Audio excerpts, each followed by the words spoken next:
Hey everyone, so in this video I'm going to be going over toned paper or colored pencil on toned paper. So as I mentioned before, toned paper is basically a good medium for obviously darker values and to show extreme light and darks.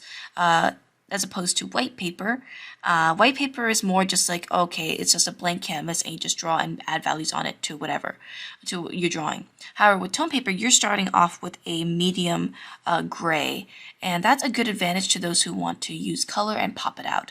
So let's just get started here. I did a little drawing. It's the same process as I did with the previous drawing on the Crayola illustration or little test example. So this is just the same process of sketch and then line work and then the line work process. So I'm just going to be teaching you guys on how to color this. If you want, you guys can draw your own first and then kind of come back to this video later on the tone paper. For those who want to use tone paper, this is for you. For those who don't have tone paper or don't want to use tone paper, that's completely fine with that as well, because you can use a lot just with regular paper. Anyways, this is just an option that you guys can use, and let's just get started. So I'm going to be starting off with the skin as always, and I have a Crayola white because for some reason my Prismacolor did not come with a white in this, for some reason.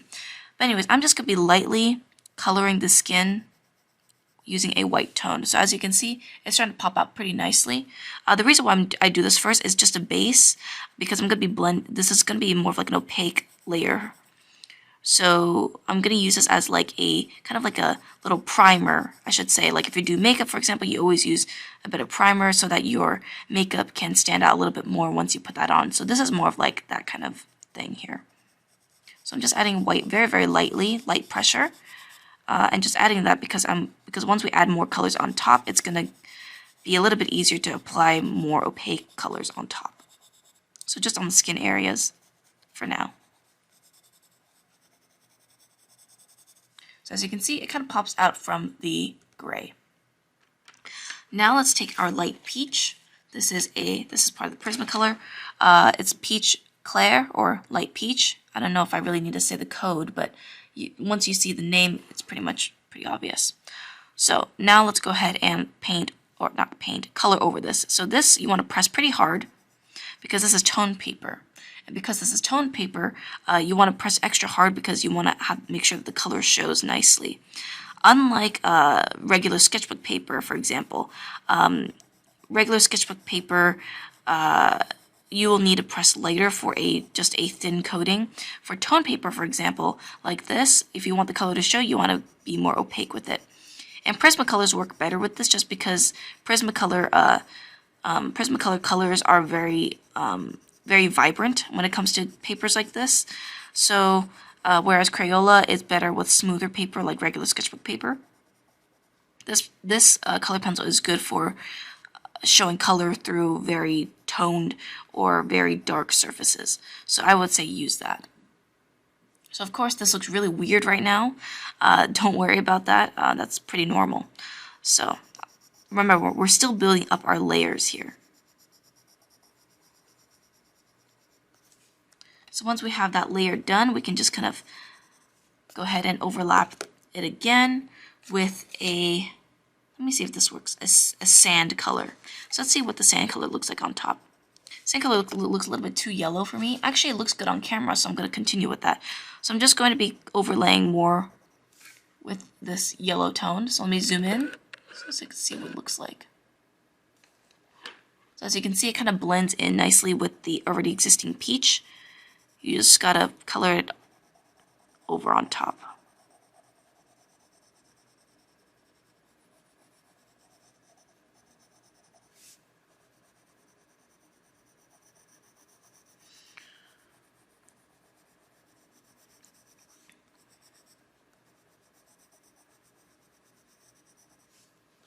So far so good. This is a good layer to start off with.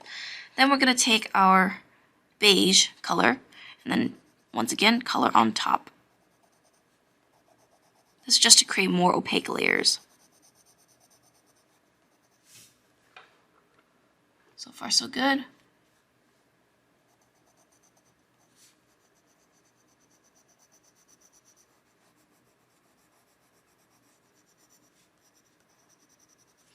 And then we're going to blend this again with our light peach, just to keep the layers on going.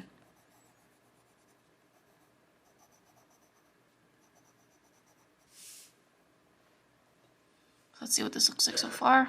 Far away, pretty good. Looks quite fair, but that's just because we haven't added any dark values yet. So now let's go with our brown. This is our burnt ochre.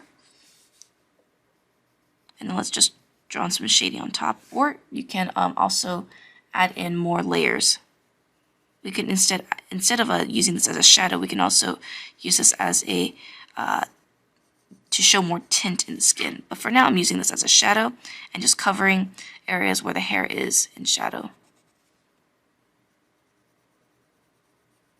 I'm also just going to add a little bit more pigment by shading very, very lightly across the face using this pigment.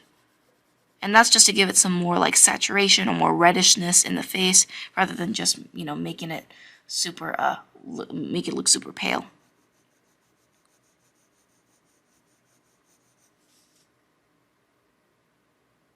So far, so good. Paint lightly, not paint, color lightly. Don't go too hard at once, because if you go too hard, then that makes, you're more prone to make more mistakes. So I'm going to go with the white again, and I'm going to start coloring on top of the toned paper where the whites of the eyes are. Now, when it comes to Crayola, these Crayolas don't show as much color as Prismacolors do. As you can see here, I have to layer on the white more. So instead of that, I'm going to be using my gel pen here, which is great for this kind of option.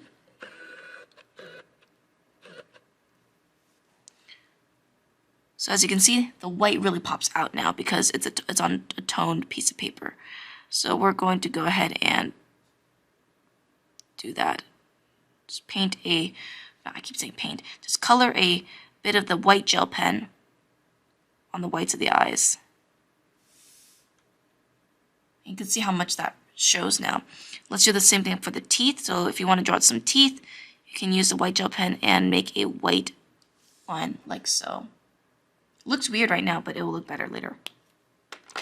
Then we're to add some more pigment to the face. We're going to add a little bit of pink, a little bit of blush, and that's just to kind of make it look more alive. And that's around the cheeks.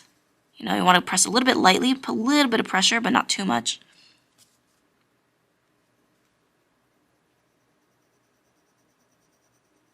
Just around the cheek area, and just blend that in with the rest of the colors here. And I'm using more of a circular motion, and that just gives a more blended look, in my opinion. If you want a darker look, you want to use Crimson Lake. This is Crimson Lake here. If this can focus. Oh well. And then just kind of paint this kind of color in very, very lightly, since this is a very potent color, around the cheeks here. As you can see, it's quite potent, it's quite powerful, so be careful about that. Let's add a little bit of value towards the nose area here. Let's just add a little bit of shadow on top, so we can see that it's kind of more like a 3D feel. Now let's add the same Crimson Lake, or we could use we could use a magenta, and then paint in, or color in the bottom of the lip here.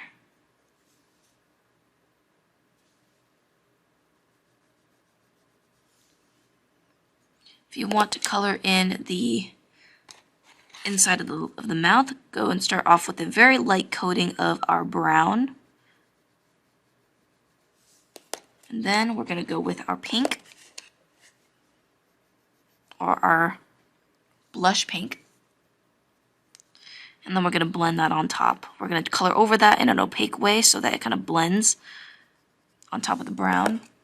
And then we're going to use our brown once again to kind of close off the mouth a little bit. And that's pretty much good enough for now when it comes to the mouth. If you want, you can still add a little bit of shadow underneath, but that's pretty much good. So now let's go and take care of the eyes. So I'm going to take away these skin tones for now and just kind of put them to the side. I feel like she would have some green eyes, so I have a collection of greens here. So for my lightest values, I would actually use a yellow chartreuse, whatever that's called. It's a very light yellow, almost like a greenish yellow. Then I'm going to be using a spring green.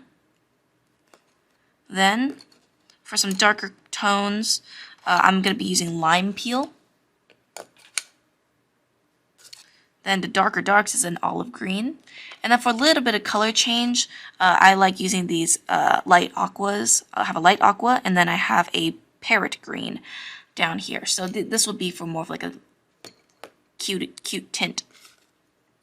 So first let's color in our yellow.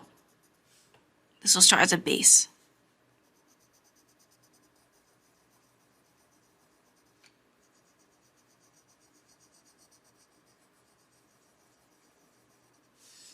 So far so good. Then we're going to go ahead and use this green, the spring green, and just color on top. Not all the way, but just about halfway up here, because that's just kind of more like a color gradient. So you color on top of other colors to kind of blend in.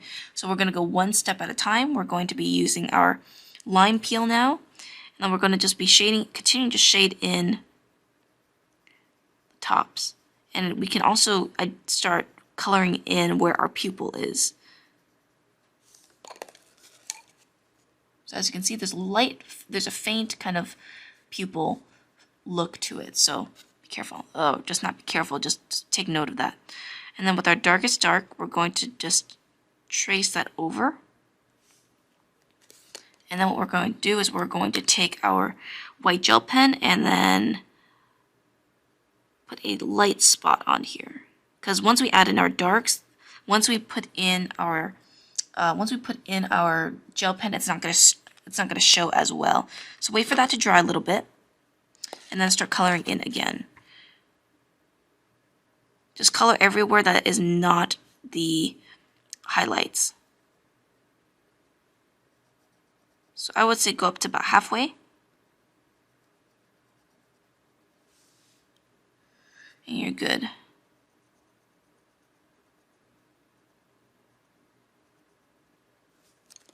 So that is your darkest dark for the green part. We're going to add even darker layers on top later. But first, let's go off and use a light aqua and color in a little bit of the eyes here. Just kind of like in between. So it looks prettier. So in between the green and the yellow green, we're going to add a little bit of light aqua to just show off the color a little bit. Same with this parrot green. So I would like to also have you guys put a border around this as well. So you do that for your own drawing. Just kind of put that in there if you want. And now let's go ahead and draw in the pupils finally by putting in the black.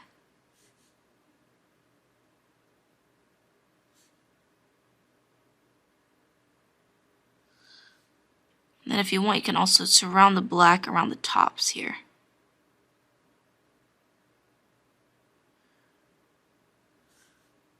And that'll give like an extra kick of dark. And that'll make the eyes pop out more.